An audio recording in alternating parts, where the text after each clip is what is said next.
All right, so let's begin.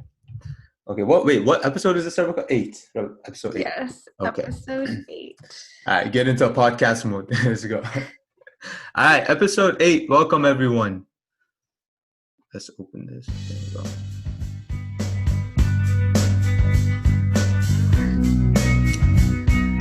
Today we have Eric. Wow, you just stepped on my intro. I was going to say, I have a very special guest. I'm going to give you 5 seconds to guess who it is. When you were here before, He teaches cell bio. couldn't look you in the eye. He also teaches cell bio second year. You're just like an angel. And he's just the greatest guy, man. We have Eric in the building. Makes me cry. Hi, Eric, and thank you so much for joining us. Thanks for having me. Yes, 100%. We really appreciate you taking the time. I know it's very busy right now with everything going on, and middle of the semester, like right now, it's exactly in the middle and everything moving fast. So we really appreciate it. Mm-hmm. And that song was Creep by Radiohead, if you want to go and check that out. 660 million views. So you probably heard of it before somewhere, somehow. Very popular. Yeah. Eric, I meant to ask you, how do you say your last name? I always had trouble pronouncing it. Really depends on how much you drink, but I usually say Seidlitz. Seidlitz, okay. Yeah. See, you broke it down for me. When I look at your name, I'm like, oh my God, I don't know where to start. You know, the syllables, I don't know where they start, but Seidlitz, okay, I get it. Amazing. I like which courses are you teaching right now, Eric? Oh, a fair number of them. I've got first year 1I06 cell bio, and then moving into the second year 2K03, which at the moment I've got 3 sections. And into the third year, I'm teaching 3E03 cannabis, 3X03 pain, and 3HR3 research skills, which is a new one this year. And then into the fourth year, I'm teaching the 4BR6 research skills and application course. Interesting. So which one would you consider your favorite one at the moment? At the moment, I think I have a lot of fun with the 4BR6 because the students are right in the middle of doing inquiry projects where they didn't have the opportunity because of COVID. So there's almost 60 students all doing different things. And that's kind of exciting to watch it happen. Yeah, for sure. Like everyone has their own unique little project to work on. Absolutely. That's great. Yeah, and I'm sure they're like all trying to change what their plans were because everything was so suddenly changed. So that's interesting. They have to think about that too, to try to navigate around that. Yeah. How do you feel? Oh, go ahead, Rebecca. How do you feel about online school versus in-person school? Well, I kind of hate it. I didn't really get the full concept of what online would be until it was forced. And I really don't like it because it's not very personal. And I spend my day staring at gray screen with a bunch of initials on it. And that's not rewarding for me. And I don't do this for just one reason. I do it for many reasons. And one of them is that interaction with a lot of the students. And just seeing their face is better than not seeing, but certainly being in person is much, much better. Yeah, definitely would agree with that sentiment. Yeah, I think even students would say the same thing. It's just, it's not only about learning the content, because I was telling Rebecca, everything was already on online platforms for us. Yeah. We were submitting things online anyways, but the fact that we were going into class and interacting, that was like the funnest part for me of coming to university. So we also really miss it. But Eric, I So was gonna say, wait, Rebecca, I was gonna say, Rebecca told me that you are very busy at the moment. So despite everything still being virtual, would you say this is one of the busiest semesters that you've had to deal with? Yeah, I think I would not have been able to do it if we were in person with this many courses. Yeah. So I think I've kind of loaded up on the courses for different reasons. And I would not have been able to do it if I had to go from room to room across campus, back and forth. That would just wear me right out. And it's very busy, as you've said, at this time of year. So many things. I've got stuff to mark that was handed in November. that's Yeah. so funny. The students are probably so they're wondering where those assignments marks are. Oh, yeah, they Yeah. are. And Yeah. students are worried about being a procrastinator, but I was a student for 15 years. I'm really good at it. Yeah. Fair Speaking enough. of being a student, you have a very varied academic background. You have a Bachelor of Science, a Bachelor of Arts, a Master's of Science, and a PhD. So, how did you decide to do all of these degrees? Well, varied is an interesting word. Expensive is another one. But I actually started in university with a choice when I was coming out of high school whether to go into science or music. You figured out which direction I went, but it wasn't that easy of a choice. And I had planned to go to a university and learn more about music because it was a big thing for me. And so I kind of said, okay, maybe I'll make more money going into science. Not so sure that was the actual correct choice there, but I wanted to go into what was called at the time the pre-med program. And this is in Manitoba way back in 1982. So a long time ago.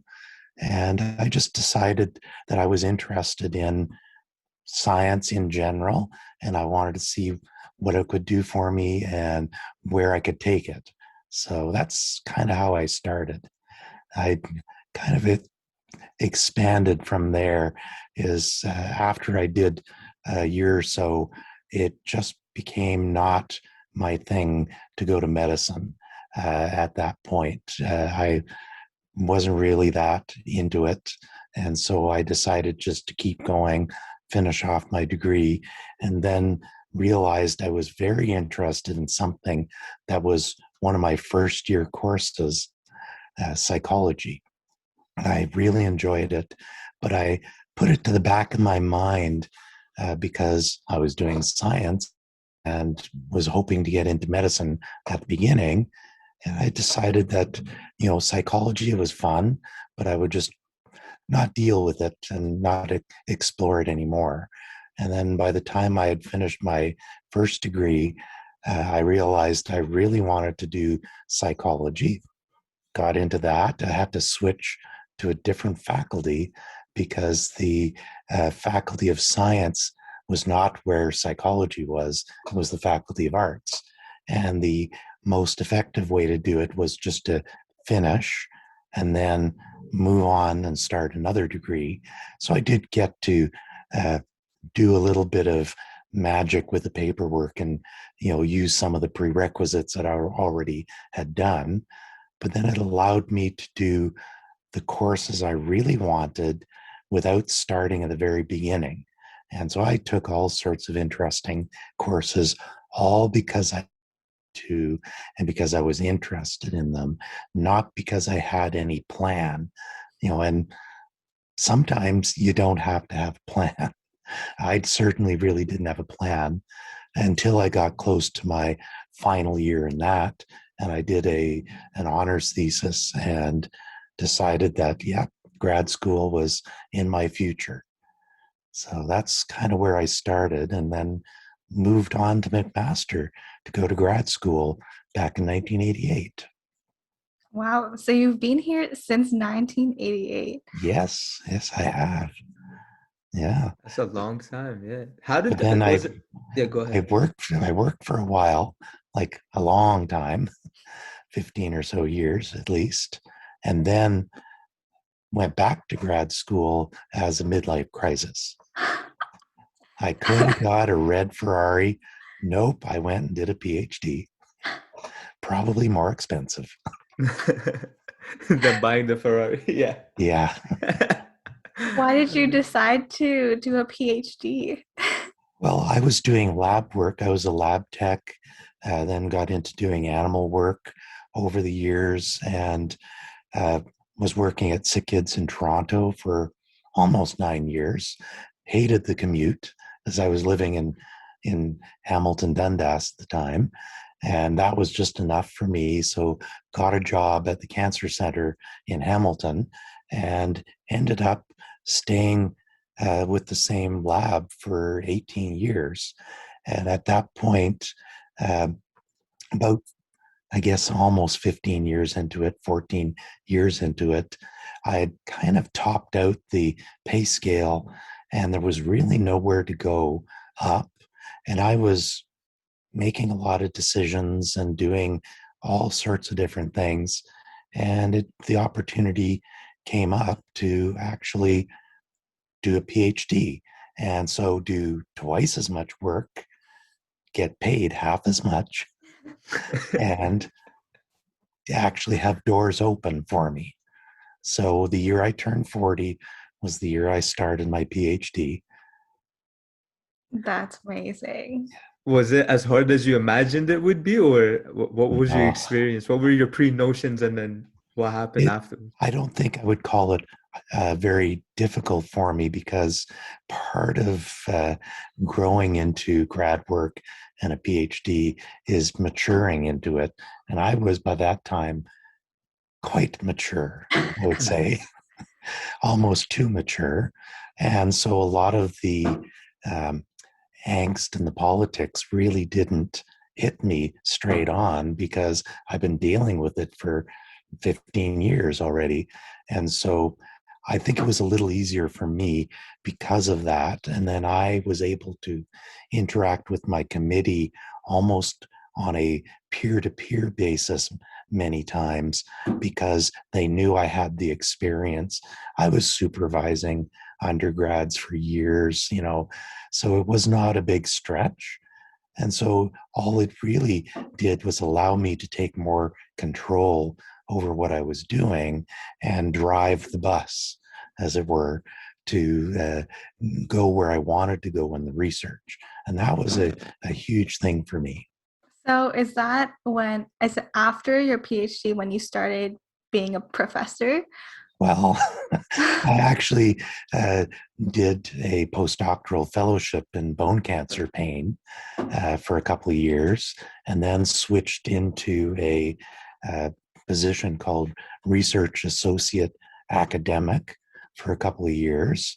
So it was kind of a glorified lab tech with a little more responsibilities in some ways, but that was perfect at the time. And then got the position, it was a staff position at the university as a research scientist, and did that for a few years as well. So then in the middle of that, I started doing teaching with the program because they needed somebody. Chari needed some help with first year, and they thought I'd be suitable because I'd worked with Chari as a collaborator for a bit, doing some work in our lab. And so it worked out great for being able to just dabble in the teaching, get used to it. My first year was challenging because there we faced with almost 200 people twice a week for 3 hours at a time. And there I'm teaching something that was kind of out of my area. But that was the way it was. That's how you start. Yeah, that's very interesting. I actually meant to ask you about that. So you've been on both sides. You've been on the research side. You've been like doing all of the science, and then boom. If I'm understanding correct, you're full time facilitating and teaching right Yep. now, right? At the moment. Yep. Full-time So teaching. So like what's the differences? Do you have like anything that you notice between the two? Yeah, most people that do grad school get into teaching and get faculty appointments and kind of progress. They often are doing research at the same time.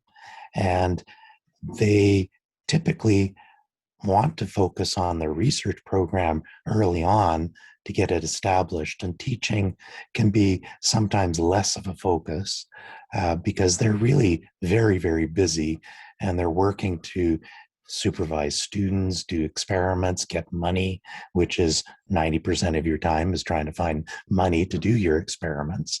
And it kind of dilutes the teaching a bit. And so I did it backwards, which many people will understand. That's a normal position for me, is to do things backwards. I did the research first, then I used my experience in research to help my teaching.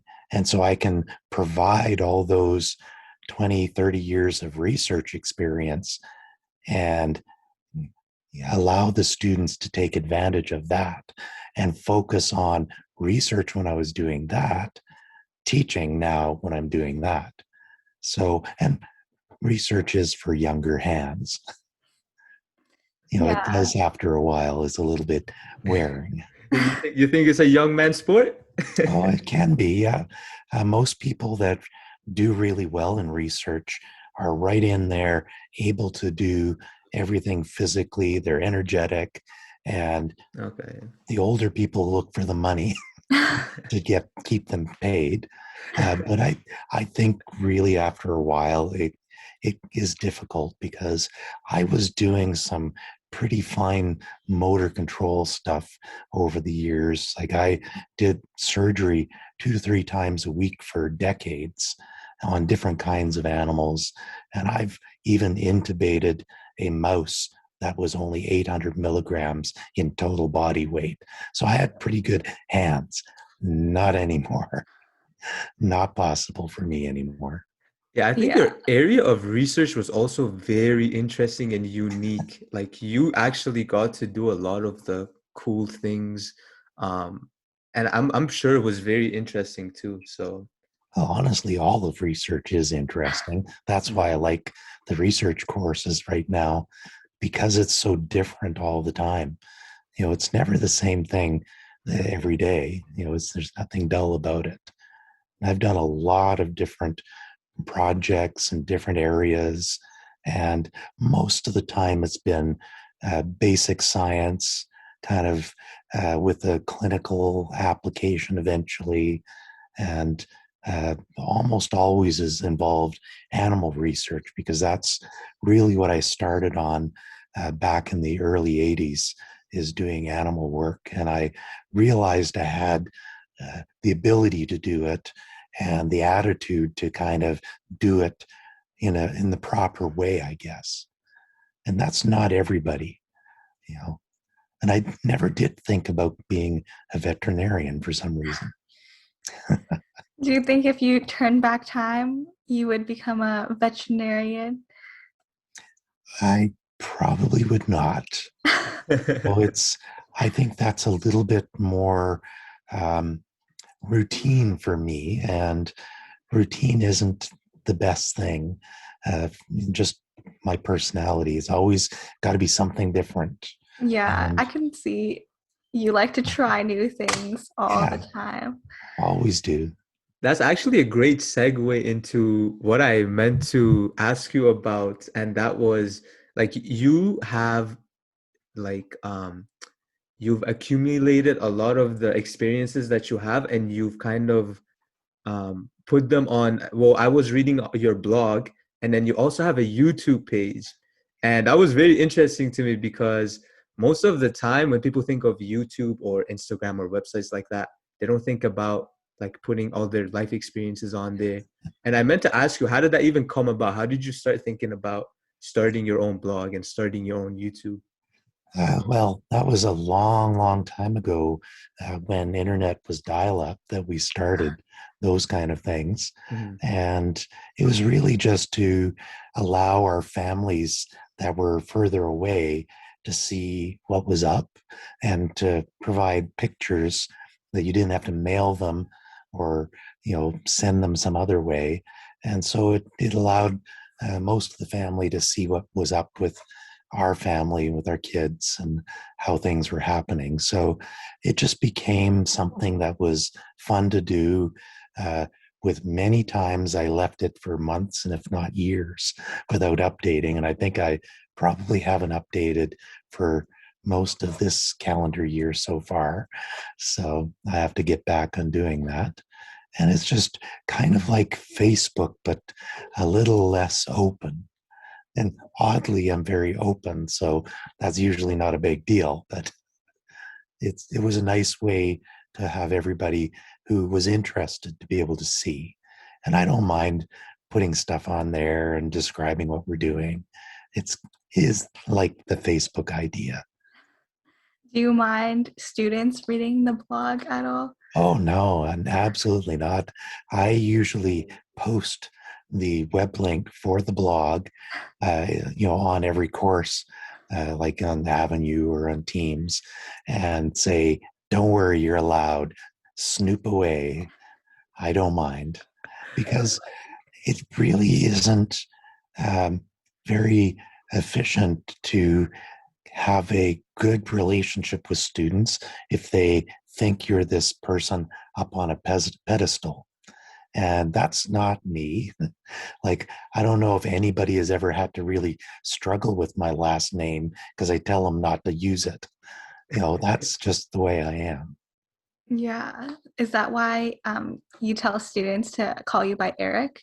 Yeah, I even berate them if they can't get it after a year or two, because I know there's a certain distance in the position between student and professor, but I've been in that system long enough to know it's really a matter of time, not much different. Like, students' ideas and their interests are really no different than professors.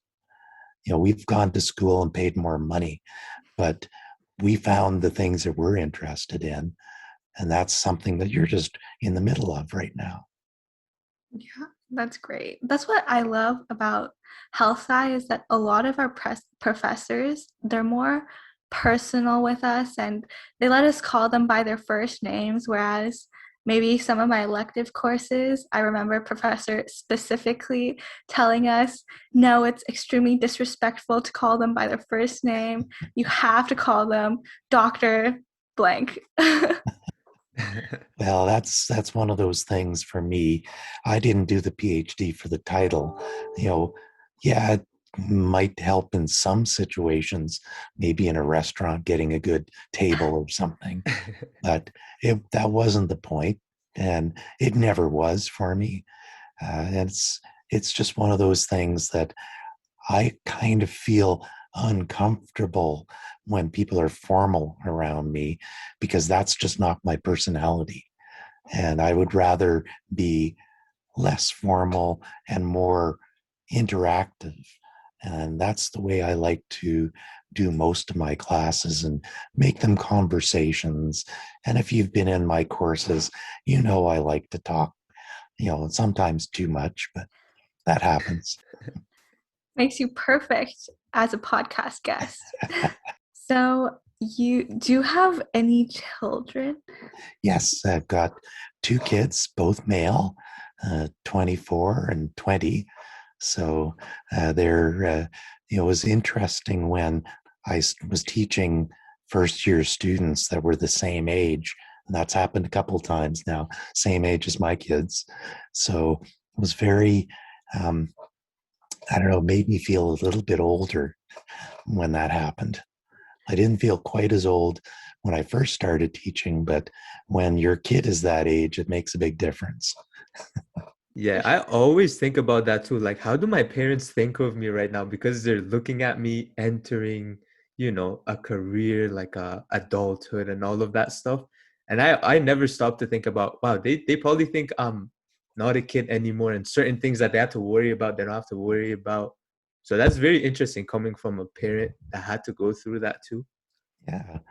There's some of us that are teaching that are on the next generation, the kids of the people they taught, not me yet.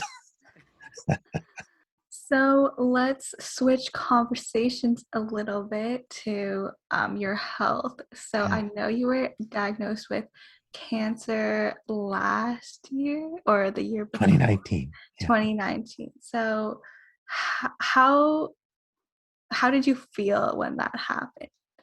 Well, that was a rather difficult time for me. And really, I had a pain in my neck that just wouldn't go away from the summer onwards. And this, I guess we got to late September, early August, or early October before anybody recognized what it was. And it was actually multiple scans and going to the doctor, doing physio, trying to figure out what was going on. And nobody had any clue what it really was. And my wife's a nurse. I'm into medical things. I was a cancer researcher for decades, and cancer never once popped up on my radar.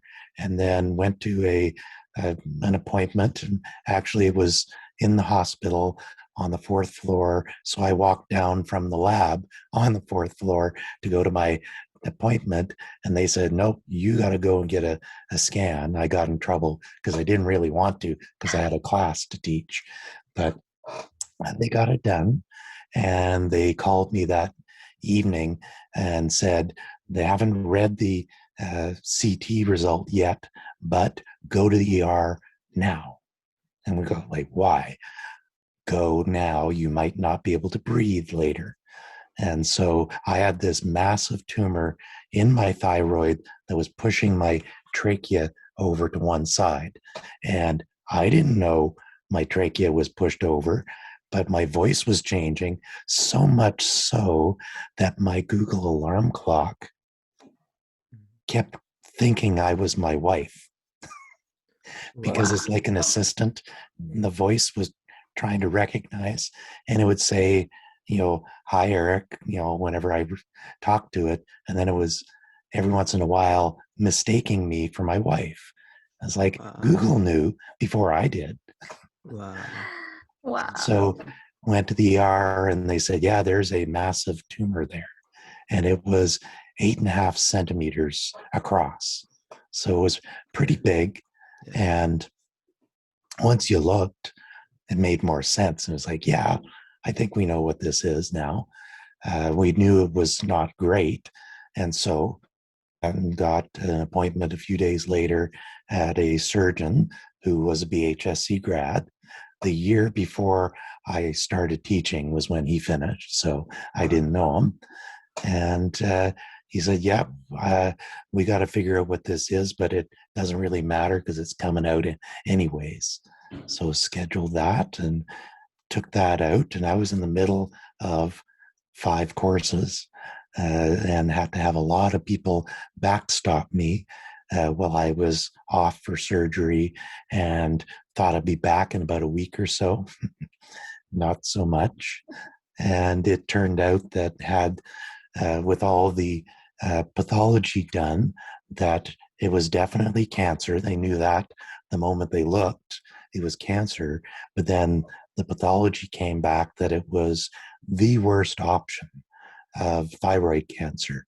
And they said, okay, you have essentially 2 to 6 months to live. And that was it, because that's how this goes. And then I did a lot of research on that. It's kind of my thing, and I can understand the cancer research in particular. And I agree with that. That's what my prognosis was. So from sometime in December of 2019, I planned that my life was done. And that was kind of, the big change. And that's why it was a very difficult time, because there I am. I thought I had a long career. I had really only just begun teaching, and it was going to be over by the summer.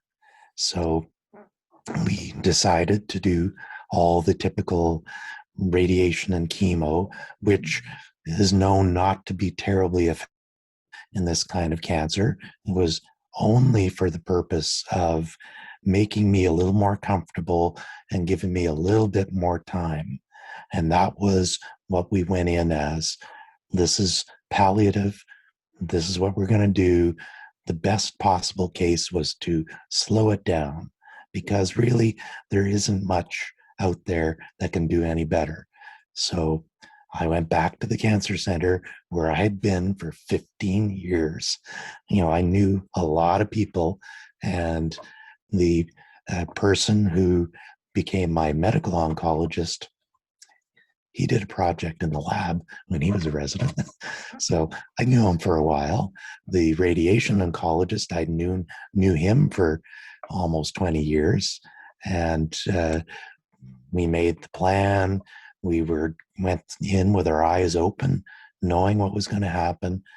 And then after 20 doses of radiation and a bunch of chemo, did more scans, and things got better. Not just better, gone. Like between the time of surgery and radiation starting, my tumor grew back quite a bit. So we knew what that was normal. And so they planned on the tumor have a certain size. They mapped it all out with multiple scans, programmed their radiation machines, and started on this with the high doses they could give me. It was the maximum possible dose, and did all of it. Actually did not have as big of a problem as most people with radiation or chemo. I was probably a joy in the chemo suite because I kept telling the chemo nurses the mechanism of the chemo, because they didn't really know, because they've been just giving these chemo things forever. And I'm saying, do you know what topoisomerase 2 is? And a few of the students have heard me teach them about that. So, that was, I went through it with humor, and my eyes were open to what was going to happen. And then things started getting better and better. And in April this past year, right in the middle of the pandemic, I ended up seeing my oncologist, and he said, you're in remission. They can't find any tumor anywhere. And I had spots in my lungs. It was in my neck. I'd lost my control over my vocal cords on one side because the tumor was right, through it, right, the nerve was right through the middle. And so I didn't get through unscathed, but I'm still here. And in most of that, I still worked. And that was not on the top of anybody's list when they get cancer. Is I had, for my purposes, I had a certain amount of time left, and I was going to do that. I was going to teach, because didn't want to waste 15 years of university. Might as well support the family for as long as I can and go from there. So that's kind of my experience. I did buy my plaque for the cemetery already. We did a lot of planning. That's our thing. My wife and I like planning. We went on a blowout trip last February during reading week. I was, driving a Lamborghini at 200 kilometers an hour. I was at the Grand Canyon. I was, doing all sorts of things because we didn't expect that we'd ever be able to go again. So that was right before COVID hit, and they were getting close to shutting things down at that point. It was only a few weeks after. Wow. That is crazy. You got to live. And that's one of the decisions I made. I wasn't going to die. I was going to live until I don't live. That was just me. And I think probably everybody knows that I usually keep things humorous, light, try to be, relaxed. And that's how I approach this whole thing. Everyone says, "Oh, you're so positive." Well, no, that's not a change. That's just me. And that's the way I do things. Yeah. Wow, that's really interesting. So did your perspective on life kind of change, like living in the moment kind of thing? Yeah. And Stacy actually came over for a socially distanced dinner of soup from the burnt tongue in the middle of winter. And we were out in the backyard, and she said, that's one of those things you just can't undo. That the experience that you had, you can't undo it. And I agree with that. I hadn't thought about it that way, but really, that whole thing has changed a lot of how I look at things. Maybe not in some ways, but in many ways, I do look at life a little bit differently because I know it's fleeting, and I know you don't have a lot of control over that. And now that I've had this happen, I know that it can easily come back. And that's actually not uncommon with this kind of cancer. Like, I think um, the best possible case that I've seen in the literature is someone lived for 15 years after they had a perfect surgery, did all sorts of treatments. They lived for 15 years. I could handle that. Even if I don't break the record, I can handle that. But it's certainly better than 2 months. Like, as an example of the things we did during this experience is we decided to have the funeral all planned. So I've got a funeral playlist on YouTube Music all ready to go that I can add to now. And I also had an idea of where we maybe want to have a funeral party. And we chose a few places that were suitable, went and checked them out. This is all before COVID happened. We went and looked at venues. Imagine that, going to a place, telling the people who are giving you a tour, this is for a funeral. Oh, we're so sorry. And it's my funeral. Wow. That blew them away many times.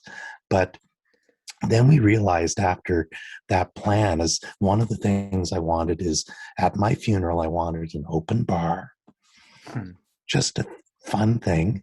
And then I realized I'm not going to be there. So we decided it'd be nice to maybe have a pre-funeral party before I go away, knowing that there was kind of this time zone or time period I'd be able to do this.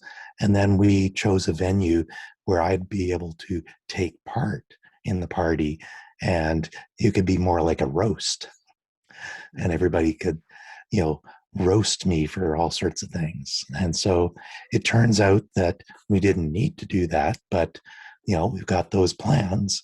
We wrote them down. We know roughly what we like. And that's very freeing when you think of it. Getting things arranged like that. Can't get insurance anymore, so you might as well, do some kind of fun things, if you know things are going to happen. Yeah, for sure. Like, I really love how you approached all this with such a happy and like positive mindset. Yeah, definitely really respect that. And I meant to ask you, Eric. Yeah, I feel like you just walking us through that. And by the way, that's a very fascinating story to me.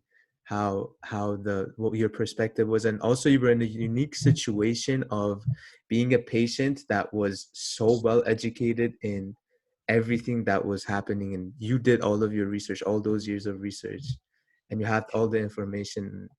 Must have been very difficult at the same time, but you were aware of everything that was happening, and you still approach it in this way, and that's very fascinating to me. Were Yeah, you? I sat in the chemo suite with a needle in my arm, looking through the window at my old lab. Mhm. Weird. Very, yeah. It must be like a full circle, but like a weird, like thinking about all your experiences at the same time too. Yeah. We kind of, whenever we have a guest over, the professors especially, we want to ask those rapid fire questions, catch you, and see if you can think fast on on your feet. So that's how we end the podcast usually. So the first thing that I have here is, what's the first thing you do in a typical morning? Yeah. In a typical morning, the first thing I do is get up and feed the dog. Okay, fair enough. Nice. Okay, what's your favorite hobby? Stained glass. Stained glass. I make stained glass. It's on the Wait, blog. Wow. wait. How does that work? How do you do that? I take big sheets of glass and use a glass cutter and break it, grind it down, and then put foil on the side, on the edges. That's kind of like sticky tape that's made out of copper, and then I solder it together with lead. Well, I've Wow. never heard of that. That's how they make glass? That's how they make certain kinds of stained glass. It's called That's the Tiffany Method. You didn't think I would get away with, you'd get away without me teaching you about that. I was interested in knowing it. I'd never heard of that. That's pretty Take that's a look at pretty the sick. blog. You'll see Yeah, I lots have of to things. yeah, I have to check that out. But actually that was oh yeah, that's crazy. That just caught me off guard so much. How did you get into that? Like I'm still fascinated. Who did you see someone doing it? No, I actually just liked the colors of stained glass. Mm-hmm. I always just enjoyed seeing it and just decided almost 20 years ago to try it. Never taken a course on stained glass. I've Mm-hmm. actually taught many on stained glass, but never took a course and just started and my first project was for my mother-in-law. Uh, Wow. Potentially a disaster. Didn't Yeah, I turn out was that gonna say way. that's a very bold first project. And once got approval, my wife said, "Well, yeah, you can buy a little equipment," because I'd gone cheap and didn't have any equipment other than a cheap glass cutter, and just developed from there. And I've made huge projects. Like one was 636 pieces of glass, and finished one off during the pandemic. I think it was in April, I finished one off that was very large, custom piece for some friends. It's not really for making money, but Yeah. it's something that you can kind of be creative. And if you're frustrated, you're still breaking glass. Yeah. That's amazing. Yeah, that's one of the most unique hobbies that, like, in the top 0.01% of the population. I Probably, like yeah. that. I like that. Okay, next one. What is something that everyone should try to experience at least once in their lifetime? Flying an airplane. Flying I an know airplane. most people won't want to, but that was a peak experience for me, is flying the plane with nobody else in it, go up and around. And Wow. I did that for a few years, and it was really a very important thing because I'd always wanted to do it. And the dream of flying is something that never went away. It probably will never go away for me. And I can't do it anymore. My health would way blow that out of the water.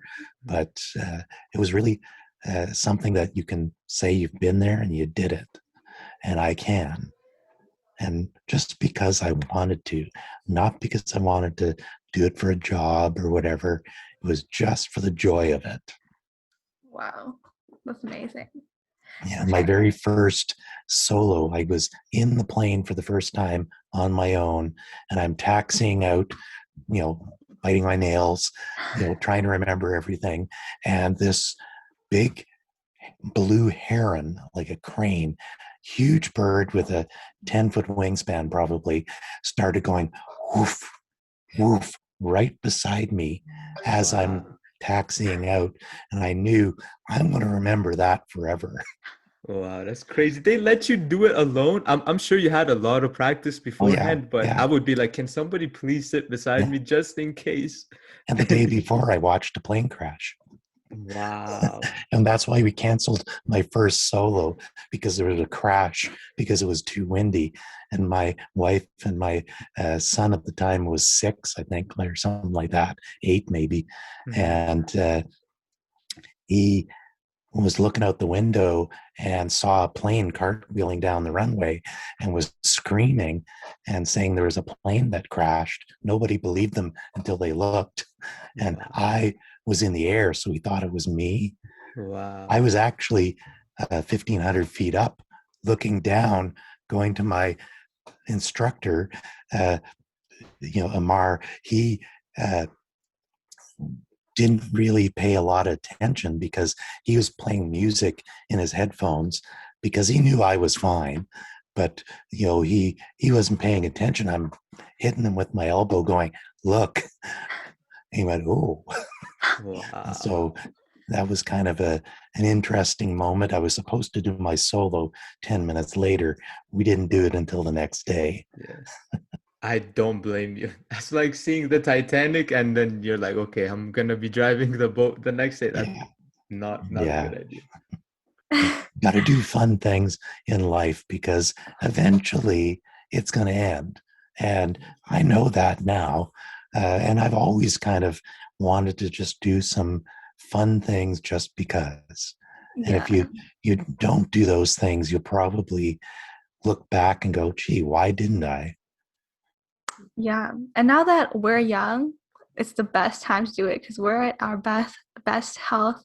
And, we should just experience things. Yeah. So, last question of the day. Which cohort is the best cohort you've ever taught? Oh, man, come on. Why would you even ask that? You already know who it is. 2022, right, Eric? Oh, the best one is 2010 that started because I didn't teach them. And so they didn't have to suffer me. Good answer. Oh, wait, no, Eric flipped it on us because we asked which was the best cohort that you taught, not which one was the best cohort. Yeah, see, Next year. Next year. Oh, okay, there you go. I could get around almost anything. Thinking prospectively, I like it. But round of applause for the class of 2010. Yeah, definitely crazy to think about. Yeah.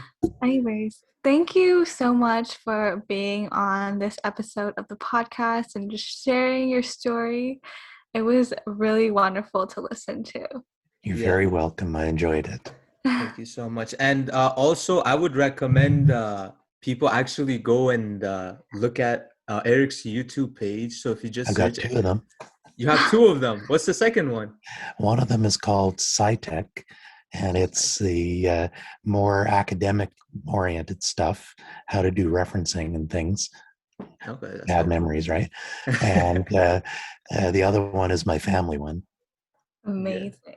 Okay. No, wait, Rebecca, there was this specific one video that I saw too that was very interesting that I think everybody should go watch. It was the one from like 7 or 8 months ago, and I think the title was Change in Perspective from a Scientist. And I think that's something like that. And if you go on the page, you'll find it. I don't exactly remember the title. Cancer Scientist to Cancer Patient. Yes, that one. Wow, that was a crazy video. I remember watching that a few months ago too. And I went back and watched it again. Yeah, it was very interesting. And beautiful. Yeah, beautiful Dundas is a local place. What is it called? I forget the name. It's the Trail Center and the Dundas Conservation Area. Great for exploration. But yeah, that's about it. Eric, do you have any closing remarks for us before we end the podcast? Well, everybody keep doing interesting things. Keep being weird, because I am. And it all works out in the end. Everything that you do that's interesting builds who you are. Great. Okay. Have a great Monday, everyone. Goodbye.